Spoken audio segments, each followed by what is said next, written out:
नमस्कार प्रिय छात्रों, स्वागत है आपका अपनी ही YouTube channel supreme online classes पर। और जैसा कि एक्सरसाइज 1.1 का क्वेश्चन नंबर 1 का पार्ट 1, 2, 3 देख चुके थे। आज हम लोग क्वेश्चन नंबर 2 देखने वाले हैं। जैसा कि स्क्रीन पे प्रश्न आपको दिखाई दे रहा है, जिनमें बोला गया है, मैं एक बार प्रश्न को पढ़ ले रहा हूँ। बोला गया है प्रश्न क्रमांक 2 में कि दर्शाइए कि कोई भी धनात्मक विषम पूर्णांक 6q+1 या 6q+3 या 6q+5 के रूप का होता है जहां q पूर्णांक है। यहाँ हमें विषम पूर्णांक दिखाना है, तो यहाँ हम मानकर चलेंगे विषम पूर्णांक। चलिए कुछ इस प्रकार से हम लिख लेते हैं।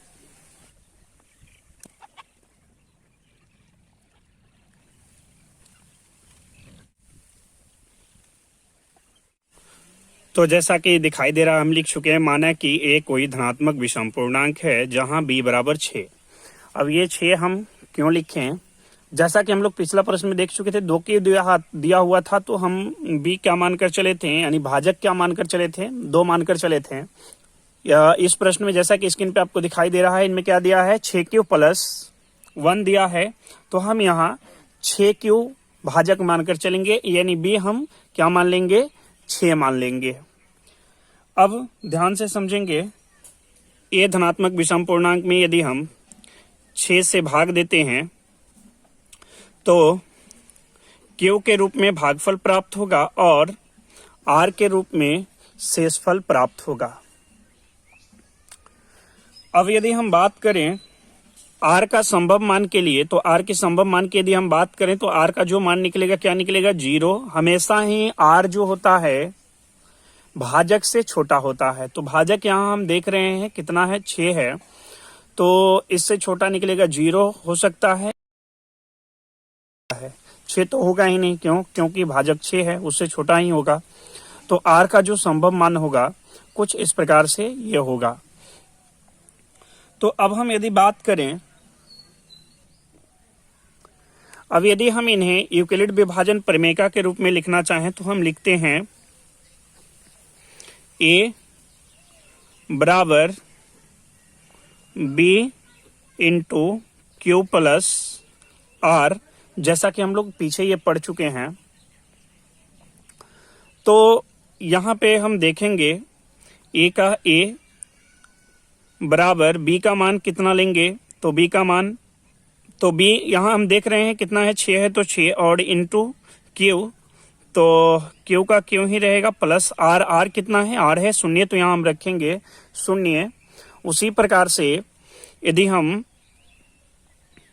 इनमें अगला लिखना चाहें तो अगला 6q प्लस 0 की जगह क्या आ जाएगा, अभी 1 लेंगे। फिर इसी प्रकार से यदि हम a बराबर लिखें, a बराबर 6q प्लस 2 हो जाएगा। फिर a बराबर 6q प्लस क्या हो जाएगा, 3 हो जाएगा। उसी प्रकार a बराबर 6q प्लस 4 हो जाएगा।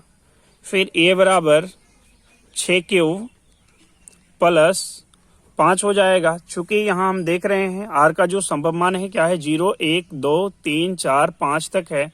तो इस प्रकार से तो अब इनमें देखना है कि 2 से कौन कौन पूर्णतः विभाजित हो रहा है। तो हम देख रहे हैं 2 से 6 विभाजित हो रहा है, 6q। कैसे, ये देखेंगे, 6q को यदि हम 2 से डिवाइड करें तो 3 दूना 6, यानी 3 बार में ये आ जाएगा 3q। क्या निकल रहा है, 3q, ये निकल जाएगा 3q। यानी हम लिखेंगे इनको 6q बटे 2, तो ये निकलेगा कितना, 3q। उसी प्रकार यदि हम बात करें, यहाँ देखेंगे 6q प्लस 2 है, इनमें भी यह भी 2 से पूर्णतः विभाजित है, यानी बटे में इनका 2 क्योंकि अलग अलग कर देंगे, तो ये क्या हो जाएगा, ये निकलेगा आपके पास 3q प्लस 2 निकलेगा। तो इस प्रकार से हम देख रहे हैं, आगे भी देखेंगे तो 6 क्यूब + 4 ये भी 2 से पूर्णतः विभाजित हो रहा है। अब आगे देख रहे हैं 6 क्यूब + 1 और 6 क्यूब + 3 और 6 क्यूब + 5 ये 2 से विभाजित नहीं है, 2 इनमें कॉमन नहीं निकल रहा है, इसलिए हम ये कहेंगे कि एक विषम पूर्णांक माना जाएगा। चलिए आगे पूरे विस्तृत रूप में समझते हैं। तो जैसा कि यहां हम r का संभव मान देख चुके थे, क्या आया था 0, 1, 2, 3, 4, 5 तक हो सकता है। चलिए आगे बढ़ते हैं। तो यहां हम लिखेंगे यूक्लिड विभाजन प्रमेय से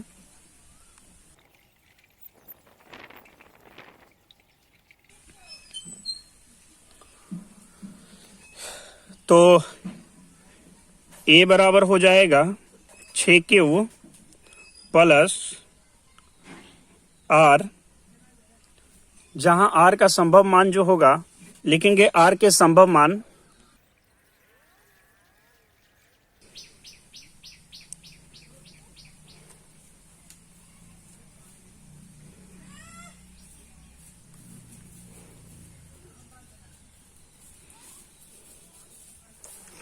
तो r के संभव मान जो है 0, 1, 2, 3, 4, 5 अभी हम देख चुके थे, ये निकला था।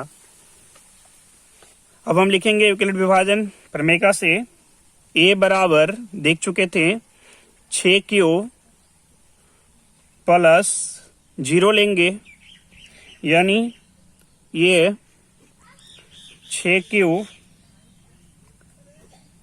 ही माना जाएगा। अगला a बराबर 6 क्यूब + 1 लेंगे, फिर इसी प्रकार a बराबर 6 क्यूब + 2 लेंगे, फिर a बराबर 6 क्यूब + 3, फिर a बराबर 6 क्यूब + 4, a बराबर 6 क्यूब + 5। अब यहाँ हम देख रहे हैं कि 6 क्यूब और 6 क्यूब + 2 और 6 क्यूब + 4 2 का एक गुणनखंड है। तो यहाँ हम हिंदी कुछ इस प्रकार से लिखेंगे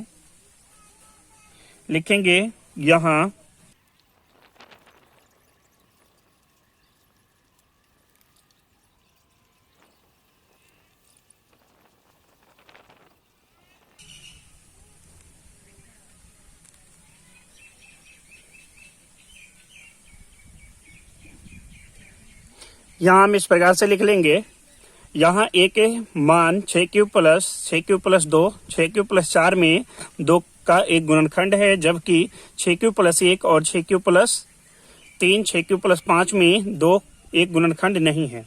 जब 6 क्यूब + 1 और 6 क्यूब + 3 और 6 क्यूब + 5 में 2 एक गुणनखंड नहीं है, तो हम लिखेंगे अतः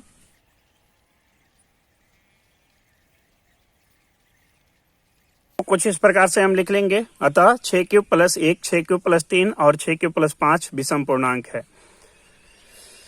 यदि आप चाहें तो नोट कर सकते हैं वीडियो को पॉज करके, या तो स्क्रीनशॉट ले सकते हैं, जैसा कि मैं फिर से एक बार दिखा दे रहा हूं।